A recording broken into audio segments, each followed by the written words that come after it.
немере шөбере сүйіп, солардың қызығын көру. Өзің де әкесің, білесің. Біресе анда, біресе мұнда жүгіріп, біресе ананың, біресе мынаның мәселесін шешем деп жүргенде, балаларыңның қалай өсіп кеткенін білмей қаласың. Bir қарасаң, бәрі таудай боп өсіп кеткен. Олар өз таудай бергенде, кезек немерелерге келеді. Немерелерге кезек келеді. Бұл да өмір ме жаным? Шешең екеуміз анау даңғарада үйде қу тіземізді құшақтап отырамыз ба?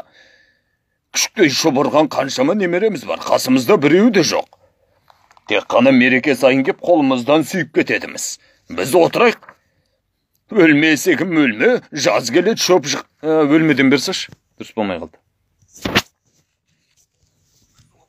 Өлмесегім өлме, жаз келеді шөп шығады деп. Міне, менің бар мәселем осы. Менің бар мәселем осы. Жалғыз қалмау. Иә. Осындай нәрселерді сол үшін істейм, адам ұрлағандары. Тыңда. Негізінде, қағаз жүзінде жақсы ұсыныс еді. Өзің ойлаш, бір-біріне ғашық. Бірақ ұрыстан көз ашпайтын екі жас жеке жайда жалықты. Дұрыс, жалықты екен, дұрыс. Мен жолықты ма деп ойлап басам. Солай ғой, жақсы ұсыныс екен мойындаш. Әке, шынымды айтсам, кейде сенің басыңның қалай істейтінін мен де түсінбей қалам. Неге? Рас айтам. Бұл балалар қорқадау деп мүлде ойламағаның ба сонда? Қалайша бұлай істедің? Кәрім қорықпайды. Ол енді ештеңеден қорықпайды. Әрі қасында келіншегі тұрғанда. Қорқатын адам қарулы адамды алып ұрып, әйелін алып қаша ма? Жатаған түйе. Қандай тамаша жер, ақмақ. Әйеліңмен бірге сонда тұр. Мәселелеріңді шеш. Я? Әке, алып қашудың құрбаны болған адамдар отырып алып, мәселелерін қалай шешеді? Құдай-ақ, айтшы өзің. Адамның жынына тимеш, әке. Бұл айтқаның орынсыз. Бірден айтайыншы, бір-бірін аздап жақындаса, мүмкін татуласып қалар ма деген ой ғой. Менің сондай үмітім бар. Басқа ойым болған жоқ.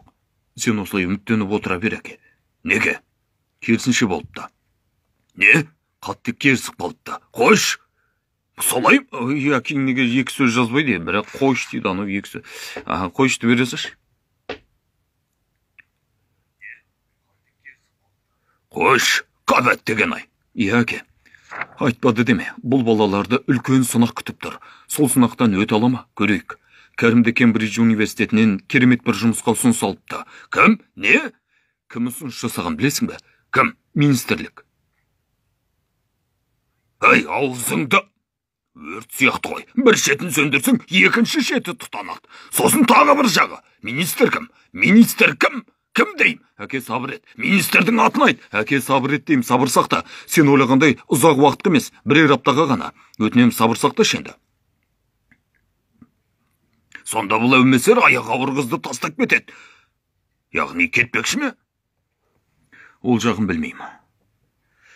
Бірақ біздің баланың ойы басқа жақта. Соны айтып қояйын. Мен енді араласпайым, Құсейін. Күл болмасаңдар біл болыңдар. Айтпады деме. Екеуіңді адам болмайсыңдар. Сендер адам болмайсыңдар. Бұдан кейін үйленіңдер, ажырасыңдар, бала-шағаларың әр жерде қалсын менің немерелерім. Барыңдар, басқа мемлекетте тұрыңдар. Не істесеңдер, соны істеңдер. Тіпті Мейрам да мені... Мейрам, да, то есть.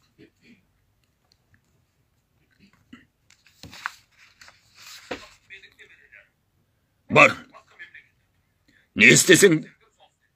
Тіпті Мейрамда да мені көруге келмеңдер. Міне, айттым, бітті. Болды.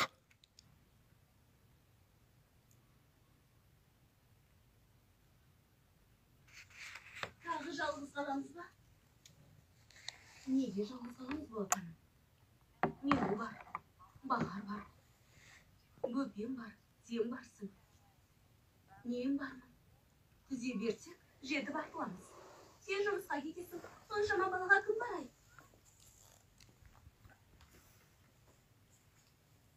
Давай.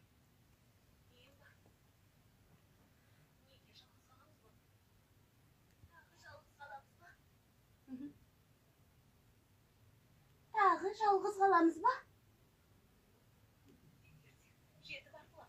Сен жұмысқа кетесің. Соншама балаға кім қарайды? Әрі ақша керек. Тағы аш қаламыз ба сонда?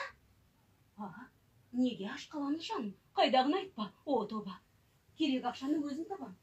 Бәрін өзім бағам. Құдды бір анаңнан